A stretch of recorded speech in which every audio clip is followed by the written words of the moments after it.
Thanks again for joining us at the 2024 Sloan Sports Analytics Conference. My name is Isabella DiDio, and I'm a first-year LGO MBA student at MIT Sloan. It is my pleasure to introduce our panel, The Numbers Game, Football Analytics from Combines to Championships. Our panelists today are Steve Palazzolo, Head of Product for the Football Division at Pro Football Focus, Eugene Shen, Senior Vice President of Football Strategy at the Washington Commanders, and Sean Clement, Vice President of Football Analytics at SumerSports. Our panel will be moderated by Ted Knutson, CEO of StatsBomb. The panel will run for about 45 minutes, and we will leave 10 minutes at the end for questions. Please submit questions via our Cadence app. You can navigate to this panel via the schedule pane, and then in the menu, navigate to the Numbers Game panel. In the event, you can submit the questions, and then they will be selected by the moderator. With that, I'll turn it over to you, Ted. Thanks. Thank you very much.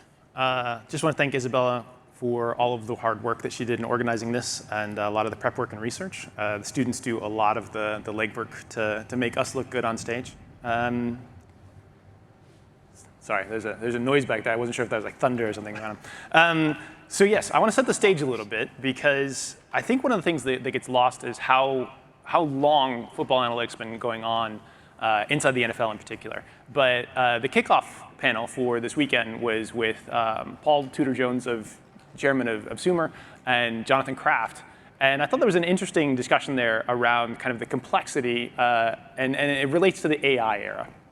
So right now, AI is sort of one of the big buzzwords, but the fact is that they were talking about chess, and there's a lot of chess going around here this weekend, including chess boxing, the most noble sport that there is. And Paul was talking about how chess is incredibly complex, but many years ago now, Deep Blue started to be able to beat human opponents on a regular basis. And to some extent, despite the complexity of chess, it's mostly a solved game from the computer side of it. Jonathan Kraft then pointed out that he thought that Bill Belichick, who the legendary coach and probably the best NFL coach of all time, was perhaps the best human chess player of his era and possibly in history.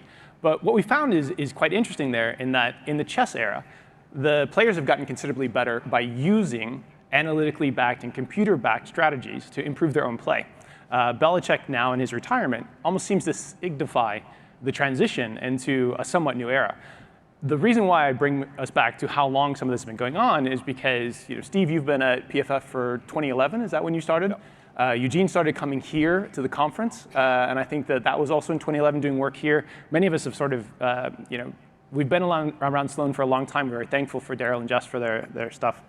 You started 2017 as a blogger, right? And then 2019 you started working for teams. Yep. So there's actually a pretty decent history of analytics in the NFL, despite the fact that more recently, the media over the last 3 or 4 years seem to have particularly captured the elements of, should we go for it on 4th down from different positions? Should we go for 2 in these situations? Do we need to go for 2 first so that we have knowledge about, what we need to do later in the game? And then, occasionally that information gets bled down into the commentators, but occasionally it just does not because they don't care. So that gives us the framework for being able to talk about this. I think this panel in particular believes that data and AI-led decisions or sort of quantitative-led decisions is useful. But the other point that was made from both sides between Paul Tudor-Jones and Jonathan Kraft was that the complexity of the NFL and the football game itself versus chess is just many, many exponents larger. It's like infinitely large is what they said. So even though we believe in this type of thing, it's still going to come back to human-led decision-making because there's going to be plenty of things, no matter how quantitative and belief-driven you are, that everything can be quanted out into DataSphere. Humans still have to make the decisions, and there's also things that will not be in your model. Given that, all right, let's talk about some interesting parts here. Eugene's going to be careful about what he can say because he's in an active role with the team. He's been very kind and generous with his insight backstage, but you have to pay him for that out in the real world. So as a panel, can you guys generally share some specific instances of how football analytics played a decisive role in drafting prospects? And then kind of how did it pan out? Steve, you had 1 or 2 that you thought were pretty exciting. Yeah, we were going to stray away from too much quarterback talk, but I want to bring up Baker Mayfield getting drafted in 2018 at number 1. I was a big fan at the time. I think it was the analytically driven decision. Of course, Josh Allen was then drafted at number 7, and Baker Mayfield got off to a good start with the Browns, but clearly Josh Allen's been the best quarterback of that class. Lamar Jackson has been a stud from that class. I think the Baker Mayfield decision was one where I think it was more analytically driven and didn't work over time. And then the inverse, the one that came to mind when we were talking about these questions, was a couple years ago that the Jaguars taken Trayvon Walker over Aiden Hutchinson at 1 and 2. I thought Aiden Hutchinson was the clear analytical favorite, and Trayvon Walker more of the, winning this week the scouting combine. And I think the Hutchinson aspect to the analytically driven decision would have been the better one there. Those are two that just come to mind as far as decisions that went both ways. Sean, do you have any examples you want to talk about? Yeah, so one of the things that came to mind with this question is offensive linemen, and scouts have a lot of opinions on what an offensive lineman looks like as far as size and length and level of competition. And I remember Zach Tom coming out of Wake Forest was a name that scouts were not necessarily that excited about because he came from a small school, and even though he played all 5 positions on the offensive line, and even though the analytic measures really loved what he was doing, it was fairly difficult to convince scouts to even really take a hard look at him. He ended up getting drafted by the Green Bay Packers and is now their starting right tackle and has done exceptionally well. But it's one of those things where I think if you have enough evidence to be compelling in your argument to scouts, like, this guy is performing really well, he's versatile across a bunch of different positions, like that is valuable unto itself. Let's at least kick the tires there. Brian Burke was talking earlier in the green room about using sort of the AI models or the analytics models to even just sometimes give the decision maker a little more confidence that their intuition is right, or to give them a clue that maybe they need to dig a little bit deeper. There's always too much work to do in a sporting team, always. I'm sorry, Eugene, I feel bad for you. But the fact of the matter is you have to start to boil it down to the things that matter. You're gonna have imperfect decisions all the time. So you mentioned an offensive lineman. Let's dig in a little bit on a couple of other positions, because we mostly want to leave the quarterback to the people that are arguing in the media space. But maybe talk to me about defensive tackle. How are you looking to evaluate them from an analytical perspective, or safety? Give us something a little bit meaty that isn't necessarily always in the news. I mean, I'm working for PFF since 2011. I'm a little biased toward our data. It's been my goal since being there. I'm like, wow, this data is good. We have information on every single play, and it's production based, and it's objectively subjective, subjectively objective, right? It's a subjective rubric, but we're objective in how we try to apply it. And I found that extremely valuable across many positions because it accounts for every position. And I think a lot of us are looking for what's the metric? What's the one metric you look for at this position and that position? I think it's always a bunch and figuring out where they all apply. So I think the more you're doing something on a play-by-play basis and taking a player's career, I think that's the one other thing that I've found personally is a player's career in college, because a lot of times even scouts, we watched a couple games coming into the year, but we really watched his last year. How did he develop and everything? But there's information in those early years, sometimes freshman, sophomore, junior year. So applying all of that as well, applying age adjustments, I think all of that goes into the soup, so to speak. So it's all of the data, and then parsing out some of those specifics. But I'll say the play-by-play and some of the PFF play-by-play data is really valuable for things like edge defenders, defensive tackles, offensive linemen in particular. Yeah, there's definitely a balance between, I want to look holistically at this player's college career, but you also have guys who, rise sharply in their last season, and you want to be able to capture that. So there's definitely, consistent success versus someone who has a really strong breakout season. One of the things that I think we believe really strongly at Sumer is that it's kind of hard to say who a guy is in the pros from college from a positional standpoint. So, if you're looking to draft a guy as a safety coming out of college, that doesn't necessarily mean that he played safety in college. He could have played cornerback, but he has the skills necessary to play safety. So it's more about not necessarily, what exact position that a guy played, but what is he capable of doing on a trait level, and that can be really hard to nail down. And then to Steve's point, sometimes you have these wide gulfs between the production of a particular player, just based off of their coaching staff, what they're asked to do, and the trait grades that you'll get from the scouts. And that leads to some really interesting questions like, well, if this guy has such good traits, why wasn't he used? Yeah, I think another thing that you're seeing when you're talking about the positional elements is that teams and schemes are so multiple now. Like, you need those flexible positions and those players that can do multiple things. Being able to estimate the players factually off of what they have done versus what they could do, that's the gap between those two. Like, you've got an output-based element behind it, but then you also have, we think that this guy has this potential. That's a little human intuition that isn't going to show up necessarily in the data. Eugene, you have a long history in this. You have to be careful about sort of your current draft strategy and such, but when you were in the early stages, like, do you have any comfort level around, how do we project this type of guy in a particular position? Yeah, so first, let me just say that real honor to be here on the stage with you. I got my start here at the Sloan Sports Analytics Conference back in 2011. I presented papers at the research paper contest with Phil Myman and Alan Myman. So I owe everything to Daryl Morey and Jessica Gelman. But anyway, I feel like I've come full circle, so I really appreciate it. But as far as drafting is concerned, my feeling is that the draft model is only as good as the scouting inputs. So you can have a draft model that incorporates all the combine measurables, all the PFF grades, which are fantastic, but it's going to be terrible unless you have some scouting inputs. So I personally value our scouting inputs a lot, and my attitude is more like, this is what the scouts are telling me, now what are we supposed to do? And if you look at it that way, I think you get better results.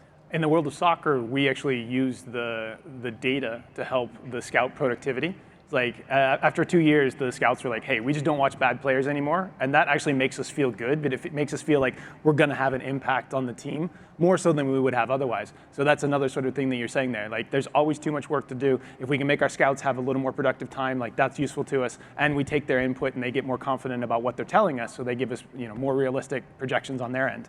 One thing we're hearing more and more too is teams want to separate their scouts from biases, which makes sense, right? So you want your scout to have clear, like, just go do your job. You don't need to be influenced by numbers. You don't need to be influenced by a PFF grade or anything else. Go evaluate the player the same way that you do, and then it's on Eugene and people within to synthesize that information, right? So we're hearing that more and more from teams, that's the purest way to do it. Let the scout scout, let the numbers people do their thing, and then you all come together to make a better decision. So I think over the last 2 years, this panel and Brian Burke in particular have talked about tracking data as the new useful frontier, NGS data there. Now we're starting to get good data in college space from tracking data. How has that adjusted how teams sort of look at players and their ability to evaluate players? So I think one of the things we had before wide access to tracking data was most analytic measures were production measures. And we get into a little bit of that with PFF grades and even the PFF WAR measure, which is very good. But it is a production measure, and it's a very distinct difference to how scouts view players, where they're looking at, not necessarily how much did this guy produce, that's certainly a piece of it, but what can this player do, and in what context do they thrive, what are their traits? And tracking data lets you get to trait-like analysis on the analytics side, which is really exciting, because it's like, okay, well, now we can estimate this guy's 40 before he ever runs it. We can, have play speed measures. We can look at field control. We can estimate pressure from defensive ends on the quarterback. We can look at quarterback decision making in a really objective way, and I think that makes it an incredibly exciting frontier. I think two of the examples of teams using that type of thing, for their drafting elements, it used to be just combine information, but now what they're starting to do is look at game speed information and what does this guy do in a particular situation. I think Cooper Kupp was one of them, and then Puka this past year was, Yeah, the Rams have a type. Yeah, exactly. Publicly, they were stated as that. The Rams also don't seem to show up to the combine, is what I've read. Not that I know anything about this. So maybe there's a combination of things there where they feel like the objective outputs from the combine, which is a good show, by the way, and very important for the ecosystem, but isn't necessarily the most valid set of measurements that you're talking about for how is this person going to play in game. And I think that that's what you guys are doing. You're trying to find out, how does this person play in game? Does their skill set athletically translate to on-field production, which is the most important element? Yeah, the Puka Nacua one's a good example, again, because it's public. I mean, I've talked to other teams who, we've built an in-house athleticism score off the data. Other teams are doing similar things, and those become, especially late round tiebreakers or late rounds. This guy's standing out, and I think there's information there. And then the balance is going to be the same way you would never just look at a 40 time or even just a few combine metrics. You would never just look at game speed, right? It just becomes another data point. And I think you're hearing more about players skipping the combine, right? There's more agents that are influencing them and saying, look, you're gonna lose more than you can gain here. But now you have in-game athleticism to actually fall back upon. So I think that's going to be huge in the coming years. I'm not saying no players are going to work out at the combine, but they're certainly becoming more tactical there, and teams have the ability to kind of have the data to offset when players fight back. Yeah, absolutely. I mean, and when you look at how important are these combine drills actually, like how well do they line up to what a player does in game, we can design much better tests at the tracking data level to say, okay, well, what does a 40 time really tell me about a receiver? If I'm just sending him 40 yards downfield every single play, great, it's probably a fantastic measure. But I've been led to believe that occasionally they turn. So you can build things off of tracking data, look at like, okay, well, what does this guy's route tree look like? How fast does he come out of his breaks? What's his real acceleration? And that's stuff that isn't necessarily readily apparent coming out of the combine. And I think that's why you're starting to see teams like the Rams where they're like, okay, well, we'll maybe do our visits some other time or take care of the interviews some other time. But as far as the measurements, we don't need to be there in person to see it. Well, there's a chapter of Maury Ball out there as well, talking about scout biases and how much you get from in person and how much that biases them. And you're trying to avoid some of those things. Not seeing those players in person in that way may help adjust it. Maybe though, I'm being a little contrarian here. Are there metrics inside of the combine that will invalidate players? You're like, no, he's not an NFL player because of these things, and maybe you're looking for that still. I think a lot of the times when somebody comes out of the combine and they're really falling down your draft board, it's something medical has come up that you weren't aware of. And I wouldn't even say that necessarily that player is now a do not draft, but you're certainly baking that into your projections, right? We have players every single year who are first, second, third round talents. Something pops up on medical that makes you a little bit wary. And then now it's your job inside the team to balance that risk, right? What's your risk appetite for this guy if it's medical or character issues? First round talent, he's still there in the fourth. Do you roll the dice? I mean, that's a lot of upside to say no to, but you might be out of the league very quickly. Maybe you're incorporating additional information there. In fact, that's a good free agent question as well. Like one of the guys that you mentioned, Baker Mayfield, started out quite well. Those three quarterbacks you mentioned actually are all from pretty analytical teams: the Bills, the Cleveland Browns, and the Ravens, who we'll talk about a little more in a bit. And they all had very interesting quarterback selections, quite different. But Baker, when he was healthy initially, seemed to be one of the best quarterbacks in the league in a scheme that was useful to him. Maybe he got some quiet injuries, behind the scenes. Nobody's ever honest about their injuries in the NFL, ever, ever, ever. That's not a thing that happens, allegedly. But the point of that is it comes into free agent decisions as well, and how big of a contract are you going to give, and what type of contract are you going to give? What cap hits are we looking at? I mean, cap hits might be one of the most analytical things that you can do, right? Because you're looking at the whole system and the squad, and like how do we measure that out? How do we take as little risk as possible in the right situations, but you still want to capture value? So I think the injury question is a big one. If you want to elaborate, Eugene, you can. I'm sorry, but if you want to elaborate on that, like it's fine. I think it's pretty cool. Yeah, I mean, for Baker Mayfield, I think there was a lot going against him. 8 head coaches in 6 years, something along those lines. That's record-setting. Yeah, that's a tough sled for even a very talented quarterback. Another thing working against Baker is the fact that the middle-class quarterback contracts just simply don't exist. So, you basically have to let your career, not let your career free fall, but essentially his career free falled until he was cheap enough where a team would then take a chance on him, and now he's rehabilitated himself in Tampa Bay and had a great year. But Both because literally and figuratively? literally and figuratively, right? But now he's in a position where he is worth something to teams, because there's so much unknown. You don't want to give $40 million to a guy who is an average quarterback, even if that's an extremely high bar to get to. Does that happen a lot in the league right now? A lot of $40 million contracts to pretty average guys? No comment. Okay. That's an excellent point. It's on the way. So Lamar is a good point to also talk about, not necessarily in the quarterback space, but using his injuries and also Baltimore's injuries over the last couple of seasons as a jumping off point. In one season, it limited their production so much. We have two former members of the Ravens staff here, not current, who may be able to enlighten us a little bit. But you could kind of see that they still managed to continue to be productive from depth players. Eugene, do you have any comment among, in the past, how that was looked at in terms of value and what they did in a different way, maybe back in the earlier days? The Ravens specifically on depth? Yeah, I mean, we talk a lot in general about whether or not you want to have a team of stars or a team full of depth. I think the Ravens do a great job in finding a lot of undrafted free agents that contribute. I think about Zach Orr, for example, Michael Pierce, and really testament to their scouting department. But it's always good when you get those late round picks to work. And I think that's part of the reason why they won. What was it? How many preseason games in a row? They set the record.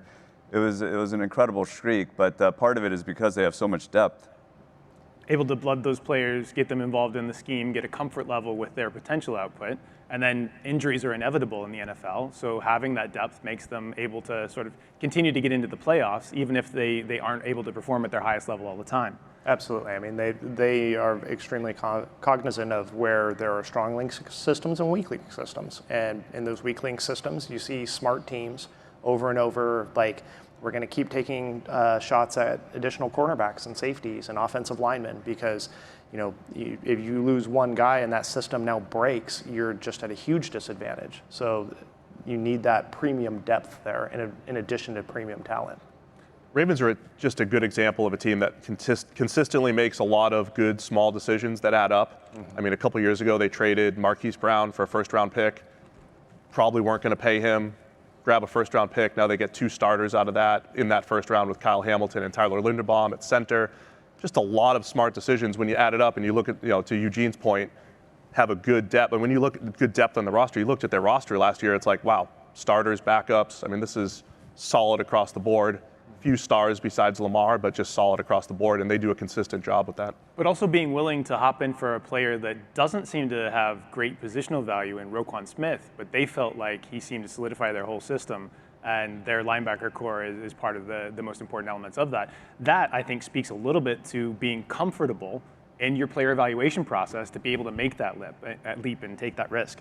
Another thing the Ravens have done that I think actually is really interesting, and Eugene has a particular influence on this, is that they have a game manager type person in Daniel Stern, right?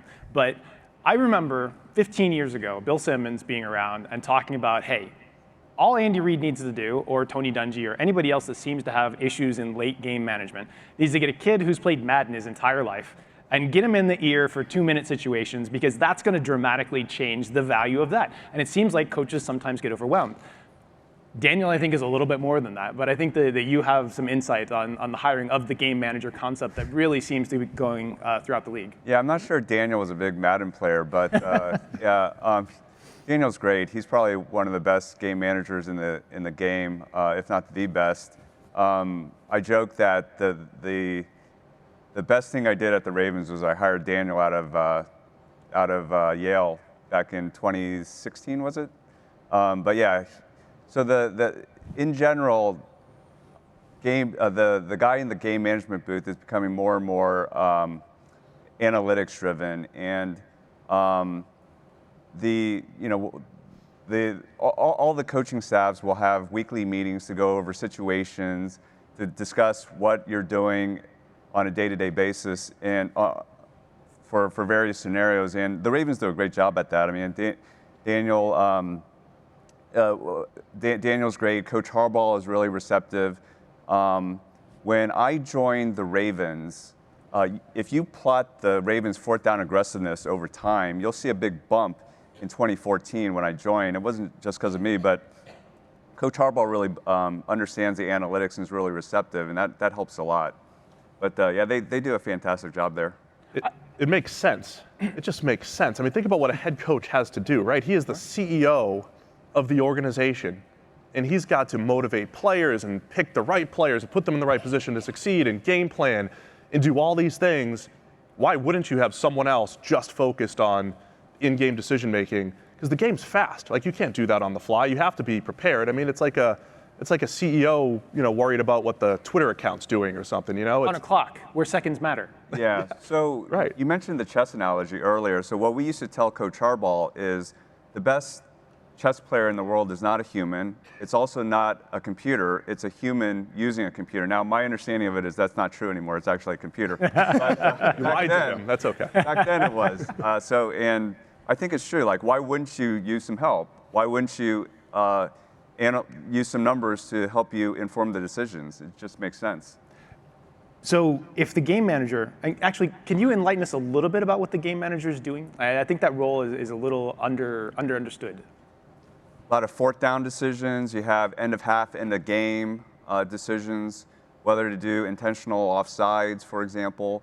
I mean, a good example is the San Francisco Chiefs Super Bowl, the overtime coin flip, right? So when the rule was changed a couple years ago, Mike Lopez of the NFL released a paper that showed that receiving still has a slight advantage. And at the time, we also did some analysis, ran some simulations, and found that receiving has still a slight advantage. So me personally, I know there's a lot of controversy after the game. I don't think San Francisco made a huge mistake in choosing to receive. A lot of my friends in the industry, who I respect a lot, disagree with me, but I don't think it was a giant mistake.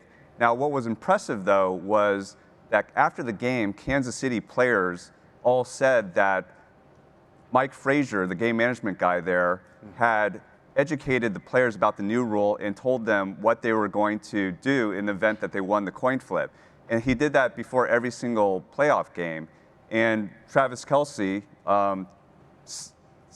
gave him a good shout out in his podcasts.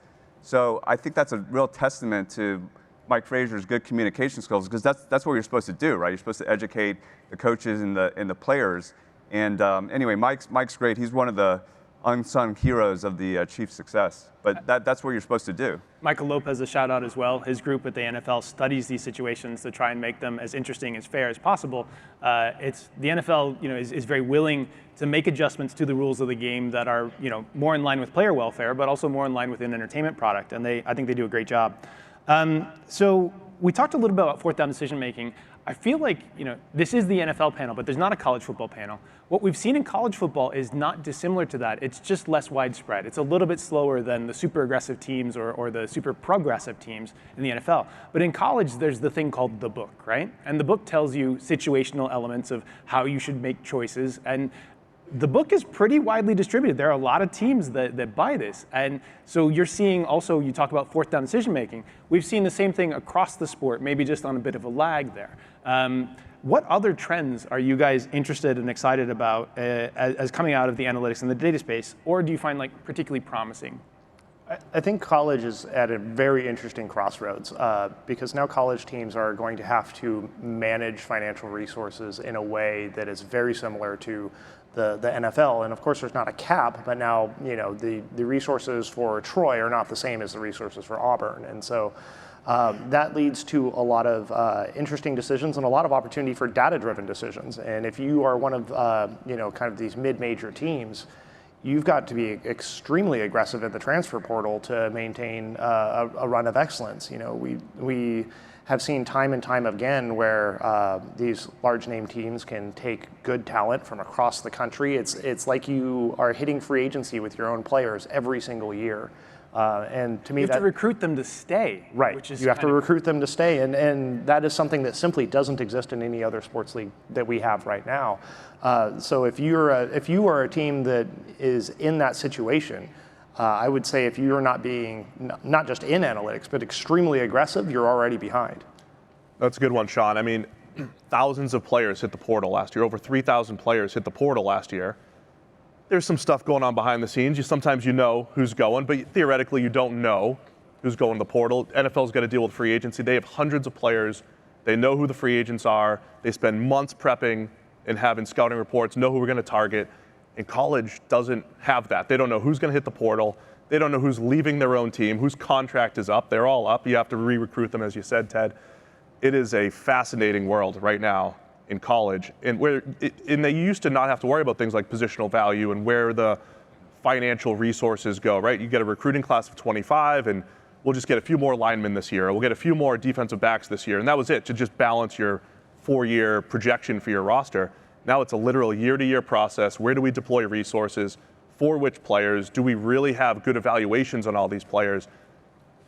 They need data. They need to be able to evaluate a lot of players and then put their resources in the right places. In the world of soccer, you were able to take a data set, look across 120 leagues, is what we collect on the StatsBomb side.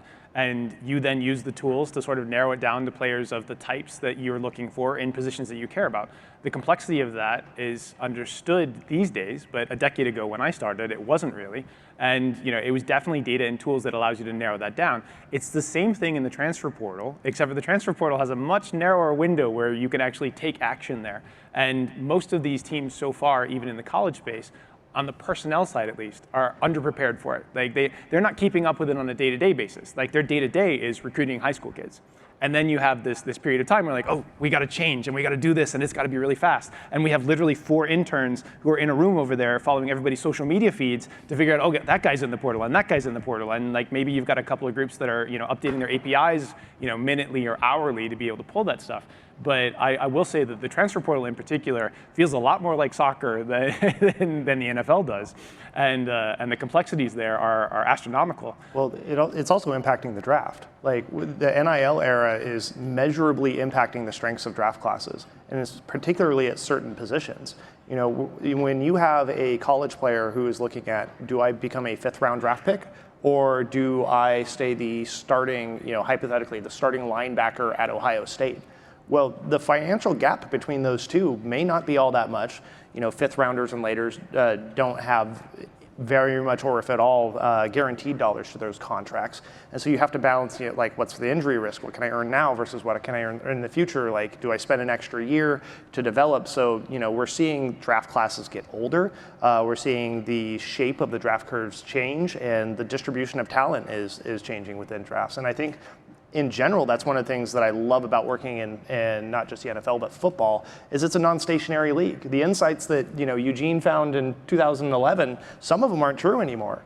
And and I've only been working for a team since 2019, and some of those aren't true anymore. And so you got to go back to the drawing board and try and look for leading indicators and not just lagging indicators. And it's a fascinating space. There's a truism in sports betting that every edge will deteriorate, potentially completely evaporate. It's absolutely true in professional sport, whether that's the NBA or whether it's here or whatever. I have one more hybrid question about college that I feel more comfortable asking because it's a hybrid question. We saw Michigan this year. Those of you who know behind the scenes know that Michigan have a lot of emphasis on stats and data, partly because of the brothers Harbaugh connection. He's back in the NFL this year. But when you look at what can be done at the college level, you think that's exciting for teams? Do you think it's hugely underinvested? I think one of the things that's really difficult for college teams is they don't necessarily have the personnel infrastructure that NFL teams have. You talk to even Power 5 teams and they don't have data analysts on staff. And so, they're extremely cognizant that hey, we got to get through these data sets. We get stuff from PFF, we get stuff from StatsBomb, we get stuff from, all of these different vendors or they consult with us but they don't have coders. And They have an so, army of willing interns. Right, I mean, possibly in the audience. pour not one out for necessarily your the football graduate schools. They're all out here. right. Not football schools, too many in this particular conference, maybe. But anyway, continue on. Yeah, so I think it's Michigan has an army of students that help them in analytics. I know this because I helped organize it. I mean, so They turn into interns for them, and they hire that pipeline Michigan's too. a pipeline to the NFL now. Absolutely. Yeah, so last year, Arjun Menon and Jonas Meltzer did a great job for them. And then previously, Tej was there. yeah, Tej, and yeah, they've had a lot of people make the NFL. Rohit and Kanal. Aspirational for those of you who want to get involved in this space. Like your colleges your universities are a good spot to start, not just on your program that you're learning, but also get involved with the team if you can. Yeah, I saw Professor Finholt earlier this weekend. I mean, he's developed a great pipeline of Michigan analytics people into the NFL. So one of the things that doesn't get shared enough, and this is actually another good point and segue for the student side, is there are analytics failures. And we know factually in this sport, you will fail. Like no matter what role you're in, you will have failures because there's a lot of complexity around it. Like you have certainty around things, but really that certainty is a confidence interval. These things can be important and sometimes more so. The failures can teach you more than your successes will, almost every situation. And they can lead you down new framework paths like expected goals in soccer. What happened in soccer and in hockey was that at one point it was like, oh, we're looking for volume, we're looking for efficiency, we're looking for this, we're looking for that. And the reality was, what we found was that, hey, being closer to the goal helps you score more goals. And that's really important. And when you evaluate in that situation, as many others, it changed how players were evaluated. Can you share any lessons from past projects or initiatives where football analytics did not yield the expected results? And how did you adapt or learn from that? Yeah, I think one of the interesting cases of this actually comes from the Big Data Bowl. And I want to say it was the second one where they were predicting rushing yards over expected. And this stat proliferated across media and in teams, and people are trying to replicate it. But it has a fatal flaw. It knows the speed of the player. And so who does that residual belong to? Does the speed of the player belong to the player? Now you extend that out to yards after the catch, right? If I bake in Tyreek Hill's speed into what I'm telling the model, well, now that's in the expectation. So he's not faster than his own expectation. I'm penalizing one of the most dynamic receivers in the league because he's dynamic. And I think that is a very common mistake that we see, not just in those two particular models, but in general. You have to be extremely careful. Like, what assumptions are you making? What does the expectation actually mean? What are you trying to measure? Who owns the residual? Does the coach own some of this residual? Is it all on the player?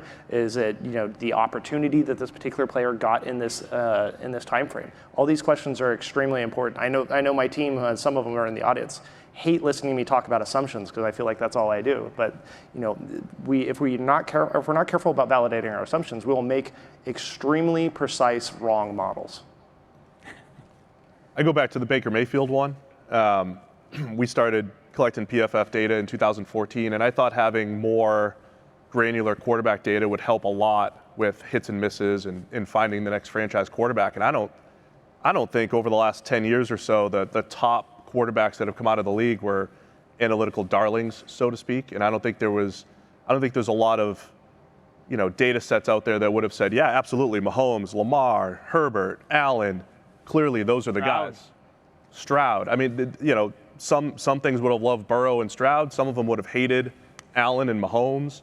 And so, and it's part because of you're trying to get a top 8 guy. You're not just trying to find a starter.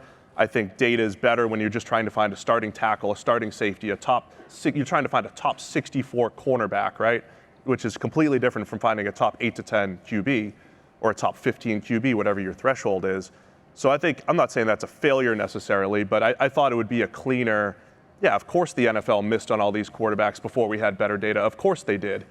But we have better data, and it's still, a little hit or miss when trying to predict who the next great quarterback is. Yeah, I feel like it's a failure every time we go for a fourth down and we don't get it, because then That's right. Everyone's really mad at you. But what you really want to emphasize is process over outcome, right? So you want to educate the people in the building that it was the right decision at the time, even though it didn't work out. That's sometimes harder to do, but I used to have a coach that really didn't understand probability, and you'd be like, the probability of us converting this first down is 65%, and then he'd say, well, I used to coach Teddy Bruschi, and Bruschi said that, you know, it's not a tendency unless it's 80%, which really isn't the point. But anyway, the good news is that, you know, Coach Harbaugh really understood it and he got it. But you really need the people in the building to understand process over outcome. That's got to be the hardest thing to communicate, right? Probabilistic thinking. I mean, especially like a decision maker who feels like they're already making good decisions on players and say, well, we can increase your probability or whatever it might be. And, you know, it might be small, but it's significant. I thought what Ian Graham said in the soccer panel, I don't know if you listened to it, but I thought that was awesome. He was saying how even if he thinks that a player has a 70% chance of being better than another player, he almost has to go in and say, no, this guy's better, because that's how they communicate. Stand on the table. Exactly, stand on the table. There is an element of jockness, especially in soccer, but obviously in this sport as well. And you know, explaining a confidence interval and the likely outcome versus I am comfortable that this is our assessment and I'm sure that this is better. It's a difficult challenge. If you want to be influential, which is probably your most important job as someone being an analyst and giving information, you have to find a way to communicate that, even if it makes you uncomfortable, which is often the truth. You're like, oh God, I feel like I've lied. There's a big cloud around this, and you know your job is very challenging. Yeah, there's definitely the academic approach where you're always hedging, right? Where it's like, oh well, this percentage of failure, but that's not how people in these leagues think. It doesn't help you. And when we harp on like, oh, communication has to be so important, we're not talking about making your graphs pretty. Like it's like you have to change your language to the industry that you're in, and that's true of just more than just football. It was the same way when I was in the military. Like if you're talking to an infantry general, you have to talk to him like you're from the infantry. Otherwise, if I give General Ordierno a math quiz, he doesn't care what I have to say. You got to translate over. I can tell you that making your graphs prettier does help a little bit in influencing them in other sports that I've worked in, maybe also in this one. We're early on in the You do have very pretty graphs. I didn't mean to besmirch them. It's all right. I think what you said about giving credit for metrics, especially ones that are model-driven, is actually pretty interesting to dive down into. But this isn't actually a model-driven metric. Like the argument, and Eugene probably did this research very early on, are sacks an offensive line stat or a quarterback stat is like a fundamental element, right? And like when you understand that better, it changes how you look at quarterbacks, but also often how you change looking at line play. And if you understand that, then you're like, all right, we've got a little more fundamental knowledge about how the game works, and then you're able to make better decisions. The next one there that you mentioned was rush yards over expected. You're giving the running back credit for that, you're giving the line the credit for that. I mean, really, if you're looking at any given running play, there's at least, you can be more, but there's at least 6 players in on the play, right? There's the 5 people on the line and then the running back themselves. And that's just on the offense. Of course, it depends on how the defense is fitting it, how many people are in the box, what's the situation, et cetera. We're already exploding complexity in football yet again. But in the best case, you're dividing that credit among 6 players. So I think that's why you see a lot of teams that are traditionally successful running are successful running across multiple backs. There was the Tony Pollard versus Ezekiel Elliott debate. It's like, well, even if Ezekiel Elliott was significantly better than Tony Pollard, so much of that credit is spread across the line, and they had such a good blocking scheme that you saw Pollard really excel. Same thing happened with the Ravens, and especially once you add in the fact that Lamar has so much gravity on the defense and you're inducing so much hesitation into the second level with the linebackers, where you see J.K. Dobbins gets hurt and they continue to excel. They have another running back get hurt, they continue to excel, and that's part of the reason. Denver Broncos, Alex Gibbs, outside zone. Yep. It's the same thing repeated over and over again. That's his scheme on some very good linemen, but they went through running backs every year, and people used to go crazy in fantasy, right? Because they're like, oh God, which Denver Broncos back am I drafting? Am I drafting any of them because they're just going to replace them? One of the things to consider that I think we've had an advantage at PFF is because when we're grading every player on every play, we're looking at both sides of the ball. So a lot of the feedback we've gotten, we'll talk to an offensive line coach, he's like, well, we ran for 200 yards or whatever it is, but a play might just be because the defender lost contain. and it's just his fault. Yeah. It's one player's fault, and that goes for 50 yards unblocked. It's yards before contact and all these, and it has nothing to do with the line. There's a lot of plays where the line doesn't do a whole lot, and the running back does the work. There's a lot of plays where the line does all the work, and there's plays where the defense is just bad, and they're terrible. And so you have to account. So a lot of times you think of metrics only through the side of the ball that you're trying to evaluate, but you have to adjust for the other side of the ball, not just saying, is this a good run defense or a bad defense, but at the play level, account for what the defense is trying to do, how well they do it, and I think you get a little bit more information that way. In college, you get a lot more busts on both sides of the ball as well, and so that's It's just ugly. Yeah. Oi, come on, there are some fans. Relative, I love college football. Okay. Relative to the NFL, it's a little uglier. Okay, and speaking of coaches having to wear sort of their flame retardant pants, occasionally PFF has to do it when certain brothers get on podcasts or JJ Watts pops up there. But obviously, data's hard, and that's the thing that people don't understand. Giving credit is hard, and evaluating what happens in the most complex game in the world is extremely difficult. Now we're going to get into some of the audience questions, so hopefully you guys have done a good job here. So what is harder to analyze when predicting who to draft, an elite offensive lineman or an elite pass rusher? Oh, man, I would say the pass rusher is a lot easier. There's not that pass rush is solved, but I think it is fairly one-dimensional as far as like football roles go. Like, does the guy project pressure onto the quarterback or not? Does he beat the lineman? Does he not? Like these are fairly simple questions compared to a lot of other football positions. Yeah, I agree. I think it's close. Pass rushers, there's a lot of good production. There's a lot of good athleticism metrics that work together. Find guys that are good at both, generally. Offensive linemen, I think, is trickier because they do take longer to develop. Yeah. They can also change positions a lot. They could change positions, and you're gonna. I think when you hear coaches and scouts complain about the college game, and it's hard to see what they're doing in college and project it to the NFL, there's some truth in that. But I think the elite offensive lineman, you could still. I think there's a lot of signal in evaluating the future elite offensive lineman. Yeah, I think pass rush in general is just easier to analyze just because it's more one-on-one, edge versus tackle. Yep. Anything in the run game, I mean, we were just discussing earlier, if you have a great run game, is that because of the running back? Is it because of the offensive line? Could be because you have Lamar. It's just so much harder to analyze. The defensive tackle elements where some schemes actually want a defensive tackle that can eat double teams all day, right, so you can free up the second level. Like that was a thing that you couldn't really see necessarily in data until more recently. Like you had to have higher granularity data quality inside of that. All right, we're going to go really nerdy here, and if you guys want to skip this one, that's okay. But what role does the panel see AI and sports-centric LLMs in football? Do they have any role now? Maybe next season, will there be a ramp up? I think we're extremely close to getting to a point where you could build a tool that allows coaches to have the same conversations they would have with analysts, but not necessarily tying down that analyst.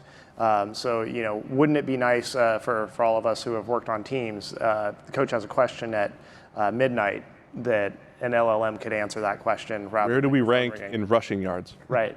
Like I think that's a pretty easy win.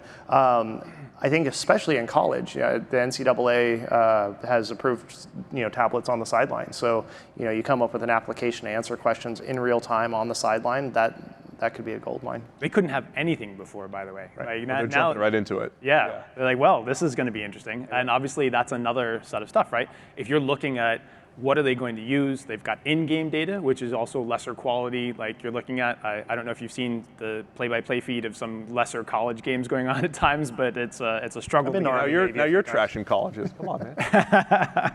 No, I meant the play-by-play feed. That was all I was talking about. Because, again, it's difficult to have two Sun Belt conference teams that have the highest quality data. I don't know why. Moving right along. So how does the college system or style of play impact scouting? And how is it best quantified when understanding if players can make it to the NFL?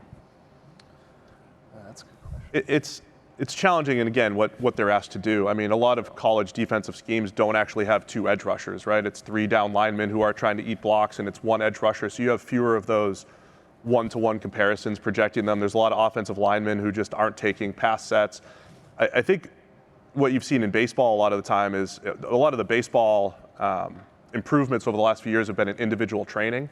So a lot of that's going to be in football with individual training. You see a lot more O-line individual training and off-season and seeing how a guy's redoing his kick step prior to the draft or whatever it is. There's probably some level of production in whatever he was asked to do that was useful, but he's not asked to do this one-to-one projection to the NFL. So relying on what they're doing in the off-season, what they're doing leading up to the draft is one way to probably mitigate that a bit.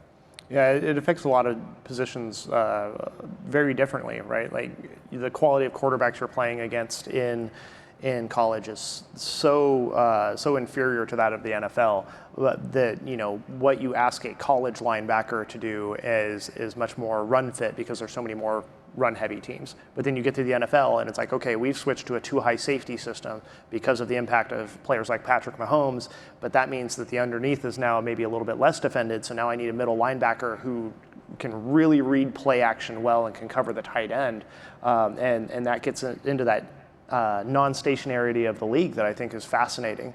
You can make an argument, it ties back to the Roquan Smith example you used earlier with the Ravens. If the intermediate middle is now the counterpunch that you're getting from Kansas City and using Travis Kelce, well, now we need to be able to defend that. So there's always a fight between, okay, what can I actually observe in college, but what do I need in the NFL, and then how is my enemy adapting in real time? Eugene, are you more comfortable over the history of time drafting players that seem closer to scheme that they might be playing in the NFL? Does that make an adjustment? I was just thinking, Steve was saying it's so hard to project quarterbacks. I mean, everyone dings the air raid quarterbacks because they just pass it all the time. But then remember Patrick Mahomes, I mean, there's that one game against Oklahoma where he passed for 800 yards and people are like, oh no, it's because he's an air raid quarterback. Let's ding him. And of course, he falls in the draft and now he's the greatest ever. So it's really hard. It's really hard to figure it out. Interesting question about the constant evolution of the game that we've gotten from outside here. The center position has made a comeback in the NBA. After the three-point revolution appeared to devalue it, it seems like we've sort of stabilized the three-pointers as we've seen in the metrics. And the center now has, again, utility, but we've also seen those guys gain some skills that they didn't used to have before, so that's important too. Do you see something potentially happening like that with the running back position that has been derided for the last couple of years as like non-analytically interesting? I've always been on record of saying running backs matter, so I don't know. Maybe I was just making a joke. You please answer it for real. No, I mean, running backs matter. I mean, I think the thing, in my opinion, is that running backs peak very early, so you might not want to give them a second contract. But a good running back, yeah, it's good for you.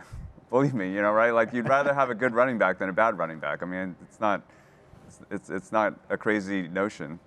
The perfect example where it fits, though, is like a Christian McCaffrey going to the 49ers and being a piece of that entire offense, right? There will be people who say, well, the offense runs through McCaffrey, but not really, not every week. Sometimes it's Kittle, sometimes it's Debo, sometimes it's Ayuk, and sometimes it is McCaffrey, and sometimes it's out wide as a receiver, and sometimes it's as a runner, and it's behind a good run scheme. That's where it all seems to fit. It's not the offense is built through the running back, but I do think, obviously, having a good running back is better than not having one. Yeah, I mean, the San Francisco example is a great one because, they have Kittle and they have Juszczyk and they have McCaffrey, and it allows them to be so multiple in all of these different ways, where you really have three guys that are legitimate pass-catching threats, but, two of the three of them, not to say that Kittle's not a run threat, but the other two are extreme run threats as well. Yep. And someone like Juszczyk is also an excellent blocker. So I think they do have a lot of value, but especially when they have more than one type of threat. And so you see this rise of the pass-catching running back, and I think that's where you find a lot of excess value. Well, I think that teams that self-scout aggressively for their own tendencies and also try to find position or players that can do multiple things in their own scheme make the defensive job particularly difficult. And that's all that you're trying to do all the time. Same thing with motion, right? Like we've seen a huge rise in motion and jet motions that have different outcomes and different potential outcomes. And two of the things that seem to be coming out of that is one, you're repositioning the defense, or you're giving them a tell as to what defense they're actually playing, which makes the quarterback's job a little bit easier, which makes those reads easier. Finding more ways to do that, to simplify your offensive reads, actually helps that out. And it makes the defensive job just like that much tougher. And that's what you want to do every single play, right? Like if they have to think more, they're not reacting as fast. And That's a big challenge. We're going to wrap that up here because I know the next question will be very long. Thank you so much to our panelists, and thank you to all of you. We will be back next year, presumably at this time in this bad channel, and take care.